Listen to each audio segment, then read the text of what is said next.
Ok, estamos de volta, esse é o Jogo do Poder de São Paulo, conversa com o presidente da Fiesp, o senhor Paulo Scaff. Paulo, eu queria falar um pouco, você mencionou no bloco passado, quando eu falei sobre a questão dos royalties, a questão do aumento da gasolina. É algo que lhe incomoda? Você tem pensa em fazer alguma coisa em relação a isso? Não. A gasolina estava, salvo engano, desde 2005 sem subir. Eu não defendo aumento de nada. Lógico. Mas nós temos que ser coerentes também, né? Quer dizer, um preço, nós sabemos que de lá para cá houve inflação e tal, enfim. Então o governo tomou essa decisão e havia um problema grave no álcool, por isso que eu linkei o etanol, o álcool, a gasolina, porque há uma relação. Quando a gasolina fica com o preço congelado, o álcool fica com o preço congelado. E o álcool não sobe também.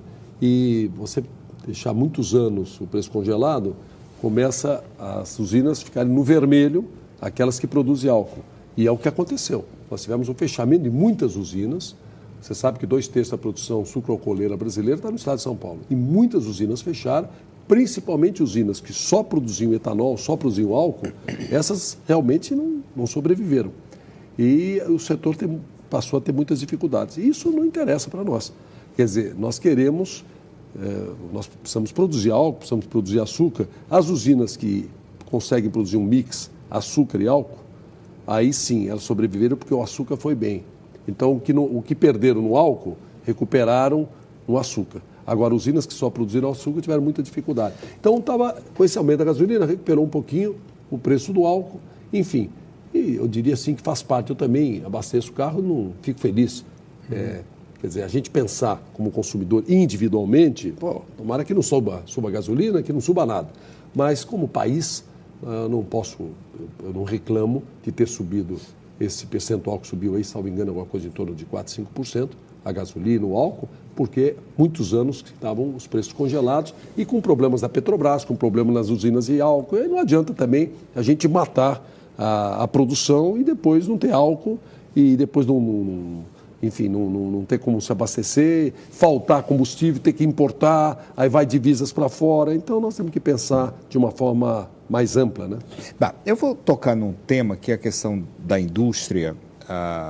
Brasil, um país de commodities, a indústria, apesar de 90 para cá ter deslanchado e ser essa fortaleza que é, mas está aquém do que o Brasil merece e os próprios investidores mereciam ter. Você continua, não sei se você pensou, imagino que sim, pelo menos eu penso que o grande culpado é o governo com essa carga tributária, com os impostos que prejudicam as indústrias do Brasil, que poderiam estar em uma situação melhor. O Brasil não interessa ao povo brasileiro ser um país de commodities, porque aonde agrega valor é a transformação.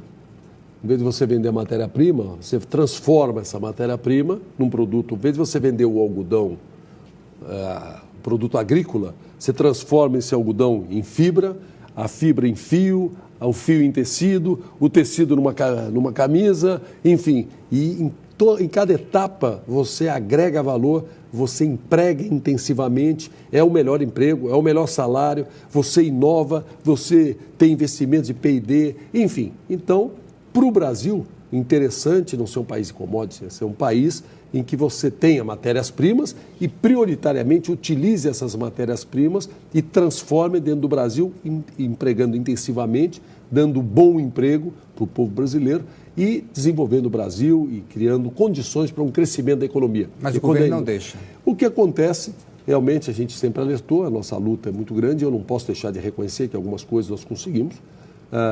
Por exemplo, na questão de impostos. Conseguimos, vários setores tiveram uma redução de impostos sobre a folha de pagamento, o que é uma coisa positiva. Quer dizer, e histórica, nós temos ainda muitos impostos, temos ainda um custo alto para produzir no Brasil e eu diria, esse é o maior problema do Brasil hoje. É a falta de competitividade. O Brasil ficou um país caro, está mais caro produzir no Brasil do que nos Estados Unidos, está mais caro produzir no Brasil do que alguns países da Europa. Isto é muito ruim. Agora, não podemos deixar de reconhecer que algumas coisas aconteceram. Os juros baixaram. E eu espero que não venham com história de subir juros de novo. Isso é ruim para o Brasil. Os juros baixaram. O suficiente ainda não. A taxa Selic, que é a taxa básica de juros, ainda tem uns juros reais, ou seja, o juro real acima da inflação, muito elevado. Os juros brasileiros ainda são os mais altos do mundo, tanto na taxa básica como nos spreads bancários. Aquilo que o banco põe em cima da básica, entre a taxa básica e aquilo que o consumidor, que o tomador pega, seja pessoa física ou jurídica. Então os juros baixaram, mas ainda são altos. A energia agora vai baixar, mas não significa que não precise continuar baixando. O gás no Brasil é muito caro. Hoje o milhão de BTU de gás no Brasil, ele custa uns 13 a 14 dólares, $1 milhão de BTU, nos Estados Unidos custa 3 dólares. Então é caro. Nós temos um custo de logística caro no Brasil, pela deficiência das nossas ferrovias, estradas, portos, aeroportos, nossa logística é cara. Nós precisamos investir em infraestrutura para ter competitividade na logística. Enfim, tem muitos desafios ainda. A carga tributária no Brasil é muito alta. Se conseguir uma desoneração da folha... Nós estamos chegando ao fim. Então, eu diria isso assim, para concluir. O governo está no caminho de tentar fazer. Precisa fazer muito mais e mais rápido. Caso contrário, põe em risco a indústria da transformação, que é o filé mignon, que é o maior patrimônio do Brasil e que levou 200 anos para ser construído, que emprega no Brasil 10 milhões de pessoas, empregos diretos, que demanda serviços, enfim, são 30, 40 milhões de pessoas que vivem dessa indústria de transformação, que tem o melhor salário, que tem as melhores condições, que desenvolve regiões. Então, o que precisa é realmente o governo ser muito ágil e não é fazer favor nenhum, não. Eu ouço muitas vezes, o governo fez mais isso, mais aquilo. É isonomia. Tudo isso que está se fazendo, nós ainda não temos isonomia. Nosso custo é muito mais alto que em outros países. O que precisa fazer é a condição que outros têm. Em outros países, nós temos condições semelhantes. Ninguém quer favor nenhum. Com condições semelhantes, com a eficiência do trabalhador brasileiro. Você fala isso para a presidente, o que ela fala? Ela concorda, tanto que ela está fazendo as coisas. Ela vai fazendo na velocidade do governo. A velocidade do governo não é a velocidade do Brasil. O Brasil precisa de uma velocidade maior. A verdade é que nós temos mão de obra de qualidade, o brasileiro é criativo, é eficiente, é talentoso.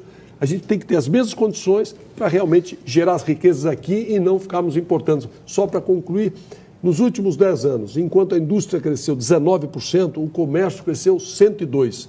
Esses 80 e tantos por cento de diferença, 82%, 83%, foram produtos importados. Paulo, o comércio cresceu vendendo importados. Para finalizar, vou dizer o seguinte rapidamente. Numa última vez, acho que foi na última vez que você esteve aqui, nós estávamos falando sobre algum assunto e eu virei para você e falei, afinal de contas, você tem ou não tem força?